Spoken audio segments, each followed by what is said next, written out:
नमस्कार दोस्तों, मैं हूं अर्चना प्रजापति एडवोकेट। हमारे channel AP legal information in Hindi में आपका स्वागत है। दोस्तों, आज हम जानने वाले हैं चुनाव और प्रतिनिधि किसे कहते हैं, चुनाव का अर्थ क्या होता है, चुनाव का प्रावधान किस अनुच्छेद में किया गया है, चुनाव का प्रावधान किस किस जगह किया जाता है, सर्वाधिक वोट से जीत प्रणाली किस राज्य या देश से लिया गया है। दोस्तों, उम्मीद है यह वीडियो आपको बहुत ही पसंद आए। अगर ऐसा है तो हमारे चैनल को सब्सक्राइब करिए, आल बटन भी दबा दीजिए, शेयर करिए ताकि सभी लोग जान सके। जो कानून की जानकारी सब तक नहीं पहुंच पाती है, जो नहीं जानते हैं, उनके लिए बहुत ही महत्वपूर्ण साबित होगा। वो भी जान जाएंगे अगर आप शेयर करते हैं अपने दोस्तों के बीच, जो नहीं जानते हैं उनके बीच। लाइक करना मत भूलिए। ऐसे ही नोटिफिकेशन सबसे पहले प्राप्त करने के लिए आल बटन को दबाएंगे, तभी आप तक पहुंच पाएगा। दोस्तों, एक चैनल हमारा और भी चलता है 1 मिनट की वीडियो के लिए, एपी शॉर्ट्स गैलरी है यूट्यूब चैनल पर। उसको भी आप सब्सक्राइब, लाइक, शेयर कर सकते हैं। नॉलेजेबल वीडियो वहाँ भी हम अपलोड करते हैं। दोस्तों, चुनाव और प्रतिनिधि का अर्थ क्या होता है, चुनाव किसे कहते हैं।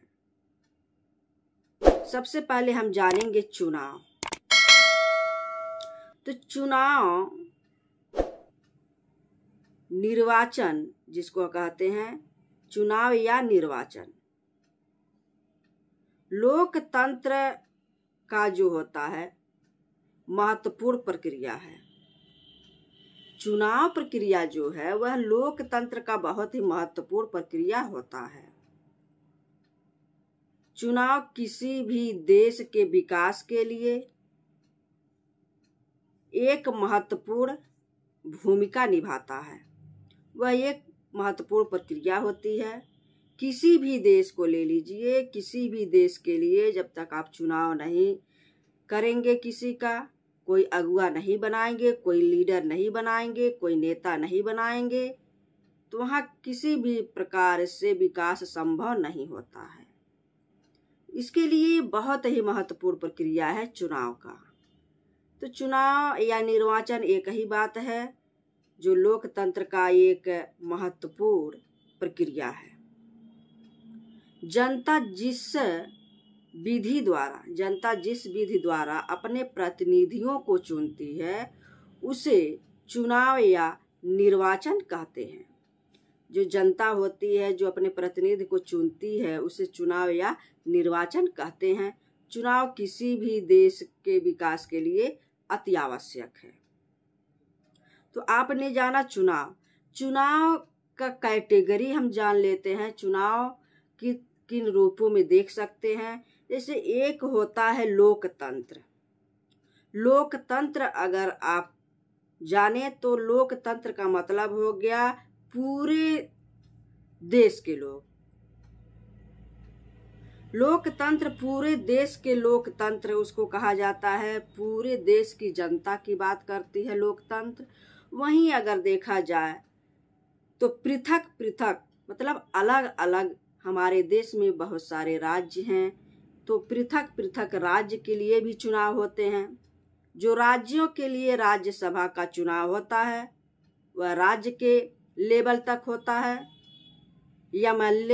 एमएलए इसको कहते हैं। उसके बाद अगर लोकतंत्र की देखा जाए तो पूरे देश की यह जनता वोट करती है, और राज्य को देखा जाए तो राज्य स्तर पर वोटिंग होती है। तो ये थे चुनाव और निर्वाचन। अब हम जानेंगे कि जो जनता अपने प्रतिनिधि को किसी भी विधि द्वारा, अलग अलग सभी विधियां हैं, सभी देश की विधियां हैं, उस हिसाब से जनता जो चुनती है अपने प्रतिनिधि को, वही निर्वाचन या चुनाव होता है। जो सबसे महत्वपूर्ण होता है किसी भी विकास के लिए, ये अनिवार्य प्रक्रिया है। अब हम जानेंगे कि भाग 15 कॉन्स्टिट्यूशनल लॉ में, भारत के संविधान में भाग 15 324 से 339 में निर्वाचन का बात कहा गया है, निर्वाचन प्रणाली की बात कही गई है। अनुच्छेद 324 से 339 तक भारत के संविधान में। अब हम जानेंगे प्रतिनिधि। आपने जाना कि चुनाव एक बहुत ही महत्वपूर्ण प्रक्रिया है, जनता चुनती है, जैसे लोकतंत्र हुआ, राजतंत्र हो गया, और अपने प्रतिनिधि का इसमें चुनाव होता है। अब प्रतिनिधि क्या होता है? प्रतिनिधि वह व्यक्ति होता है जो किसी दूसरे की ओर से कोई काम करने के लिए नियुक्त होता है।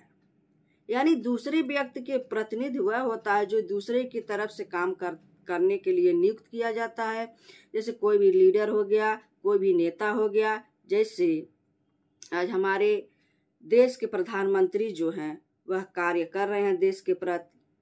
हमारे उत्तर प्रदेश के मुख्यमंत्री जो हैं वह उत्तर प्रदेश की जनता का देखरेख कर रहे हैं। तो इस तरह से होता है कि प्रतिनिधि वह हम लोगों ने उनको चुना है, जनता ने उनको चुना है, तब वह मुखिया हुए हैं, मंत्री हुए हैं, प्रधानमंत्री हुए हैं। तो प्रतिनिधि वही होता है जो अगुवाई करता है, जनता के लिए जो कार्य करता है, जनता की समस्या को जो सुनता है, जनता के विकास की बात करता है, जनता के सुख दुख में भागीदार होता है, वह होता है प्रतिनिधि जो अगुवाई करता है। तो प्रतिनिधि चुनाव प्रक्रिया द्वारा जनता जिस व्यक्ति को चुनकर संसद या विधानसभा में भेजती है, उस व्यक्ति को जनता का प्रतिनिधि कहते हैं। जनता अगर ना रहे तो कोई भी प्रतिनिधि भी नहीं रह सकता है। जनता चुनती है, जनता नीचे गिराती है, जनता ऊपर उठाती है एक प्रतिनिधि को। तो वह जिस व्यक्ति को जनता चुनकर संसद या विधानसभा में भेजती है, उस व्यक्ति को जनता का प्रतिनिधि कहा जाता है। अब हम जानेंगे सर्वाधिक वोट से जीत प्रणाली किस देश से लिया गया। यह प्रणाली भारत में इंग्लैंड से ली गई है। इसमें पूरे देश को भौगोलिक एक छोटी भौगोलिक इकाइयों में बांट दिया जाता है, जिसे निर्वाचन क्षेत्र कहते हैं। इस प्रणाली के माध्यम से जो सर्वाधिक वोट जीत से जो प्रणाली आई है हमारे देश में, वह इंग्लैंड से लिया गया है। इसमें क्या होता है, पूरे देश के छोटे भागों में, मतलब भौगोलिक भागों में बांट दिया जाता है सभी देश को। छोटे छोटे राज्यों के स्तर से देखा जाए, छोटे छोटे देश के रूप में देखा जाए तो छोटे छोटे भागों में इसको बांट दिया जाता है, जिसे निर्वाचन क्षेत्र कहते हैं। जैसे डिस्ट्रिक्ट महाराजगंज के हम रहने वाले हैं, डिस्ट्रिक्ट महाराजगंज निर्वाचन क्षेत्र में आता है। उसी तरह से छोटे छोटे भौगोलिक भागों में देश के सभी इकाइयों को बांट दिया जाता है, जिसको निर्वाचन क्षेत्र कहा जाता है। और हर निर्वाचन क्षेत्र से प्रत्याशी क्या होते हैं, विजेता होता है। जहां भी ये बांटा जाता है छोटे छोटे भौगोलिक इकाइयों में देश के जो भी निर्वाचन प्रणाली है, वहां से क्या होते हैं, निर्वाचन क्षेत्र से प्रत्याशी विजेता होता है। इससे क्या होता है, इसमें सबसे अधिक वोट पाने वाला प्रत्याशी क्या होता है, विजयी घोषित होता है। विजयी कहा जाता है उसको, विजय प्राप्त किया सर्वाधिक मतों से। तो ये सर्वाधिक वोट जीत प्रणाली जो है इंग्लैंड से लिया गया है। यहाँ सबसे ज्यादा जो वोट पाता है, जिसको जनता वोट देती है, वह विजयी होता है, वह प्रतिनिधि बनता है या वो देश का मुखिया बनता है। कुछ भी, यानी कहने का मतलब किसी भी क्षेत्र में, समाज में ले लीजिए, राजनीतिक में ले लीजिए, कहीं भी संगठन में ले लीजिए, अगर कोई बहुमत से उसको वोटिंग करता है, उसको पसंद करता है, उसको वोट देता है, तो वह वही प्रतिनिधि हो जाता है, वही अगुवा हो जाता है। तो यह जानकारी आपको कैसा लगा हमें जरूर बताइएगा। तब तक के लिए नेक्स्ट वीडियो का इंतजार करिए। जय हिंद, जय भारत।